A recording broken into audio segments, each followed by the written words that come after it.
What up, what up? Welcome back to Lockdown Universe, home of the bizarre, peculiar, and unheard of stories of UFO legend and paranormal lore. Welcome back, welcome back.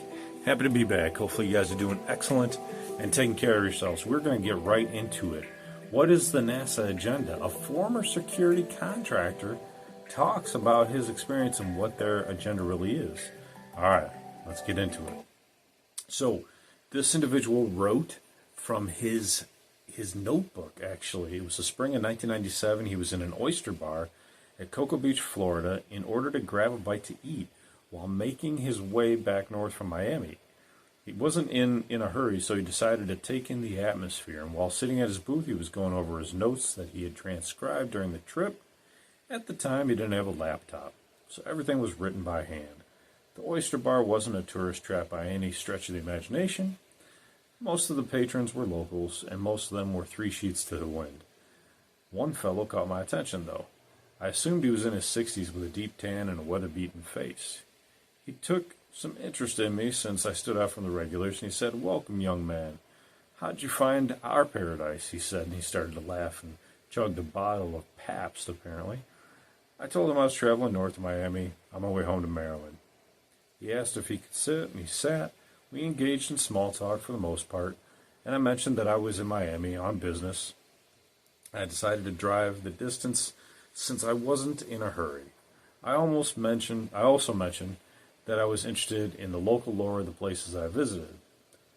He said, "How unusual do you want?"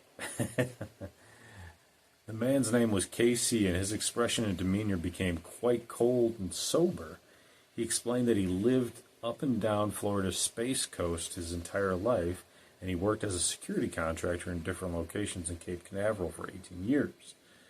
He had been retired for several years due to a disability.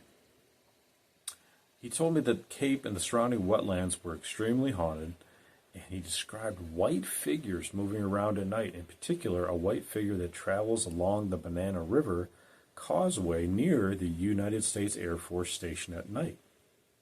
He also mentioned strange anomalies in the area around the Kennedy Space Center and Merritt Island. He said that there were a lot of odd screaming sounds and flying of sprites of light throughout. He acknowledged that there had been a lot of wildlife on the island, but nothing that would cause this kind of phenomena. He hinted that the NASA officials were aware of the activity but decided to keep a lid on it.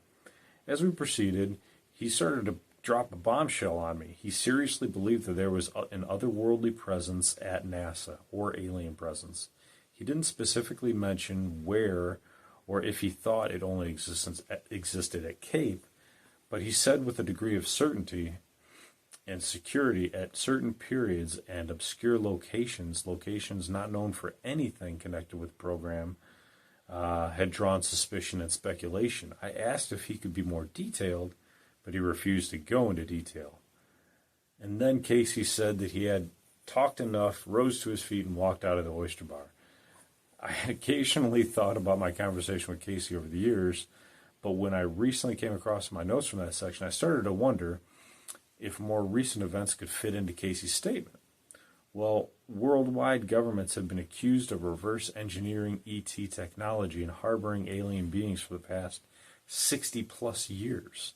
Is NASA directly involved in this supposed research? Is NASA about less exploration and more military defense?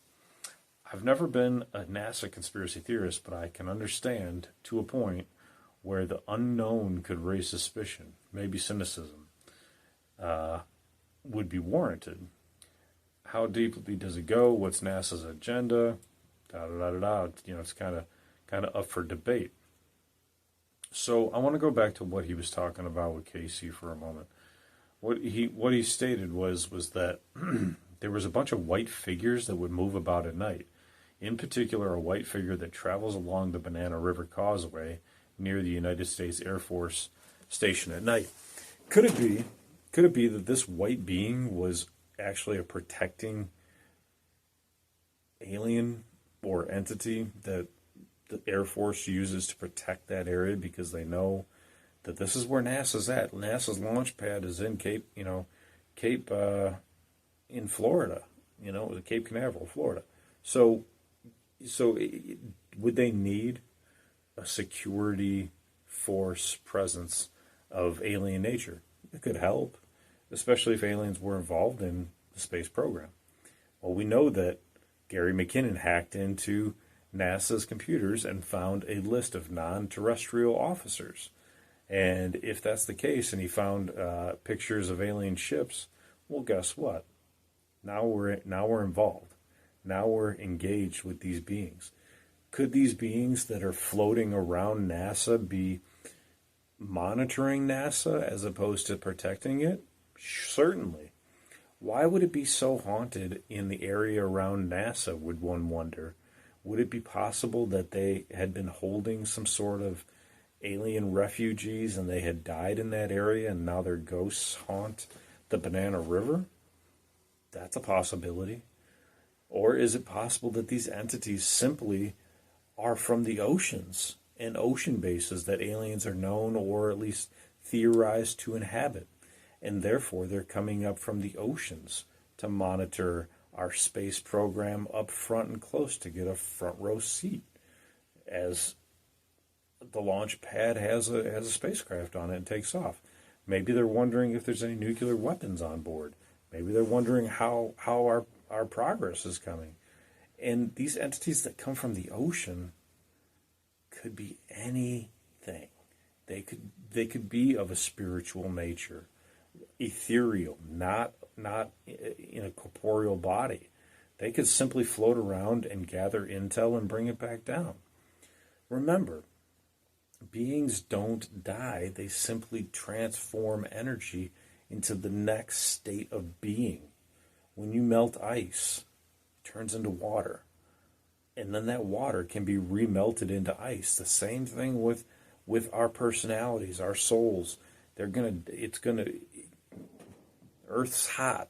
We're going to melt. We're going to die, but we can be refrozen, come back in a new body and experience life again. And same thing with these alien spirits. They can do the same thing. They can gather intel while they're out of the body. Or maybe it's a bilocation, a remote viewing.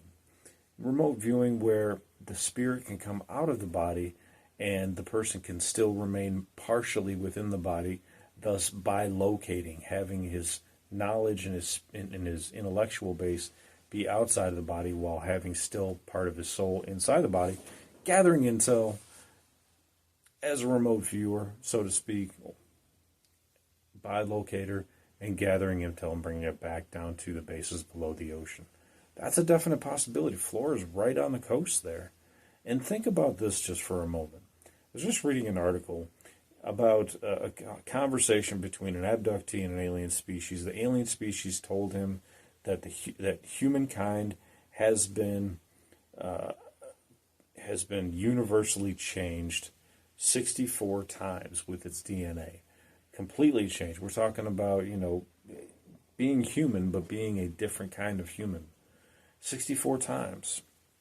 Think about all of the empires that have risen and fallen, that have had equivalent technology, or maybe slightly less developed technology, or maybe even far superior technology. Look at the pyramids in Egypt. Look at the Roman Empire. Look at all of the empires. The theorized Atlantean Empire. All of these empires that had technology that could almost equivalent to what we have, or maybe even surpass us. If they're able to build those pyramids, they clearly surpass us.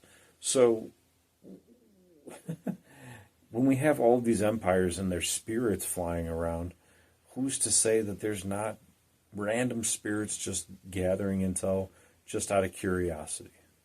Spirits everywhere, according to these telepathic communicators and spiritual communicators on the show I was watching last night, America's Psychic Challenge. Again, you should definitely look at that. Check it out on Prime Video. I believe it's Prime Video. America's Psychic Challenge. You can type it into Google. But these people are proving that humankind has more than meets the eye when it comes to our power and capability. And therefore, the question of whether or not we're being watched is not so much a question, but a reality. And it doesn't necessarily have to be alien. It could be terrestrial non-human intelligences. non-human intelligences from under the water. Don't have to come from space. Remember, we know more about space than we do our own oceans. Let's think about that. All right, guys, I'll let you go. Let me know if you have any stories from Cape Canaveral or any other NASA stories. I'd love to hear about them. There's so many stories out there, ranging from Gary McKinnon to David Grush to, Jackie Gleason to who knows, maybe even Gary Busey. So let me know what you have to say. Let me know if you have any stories. Let me know what you think about this story or the Gary McKinnon story or the Jackie Gleason story in the comments section. I appreciate Sam and Jessica and everybody that's been commenting on the podcast. I love to hear from you guys. I'm just going to keep pushing through the Spotify shadow ban, as I feel like there's something going on. I think maybe I'm talking about stuff they don't want me to talk about. I don't know. I think that there's something to be said for that. When you start getting into these topics that they don't want you to talk about, they start blocking you.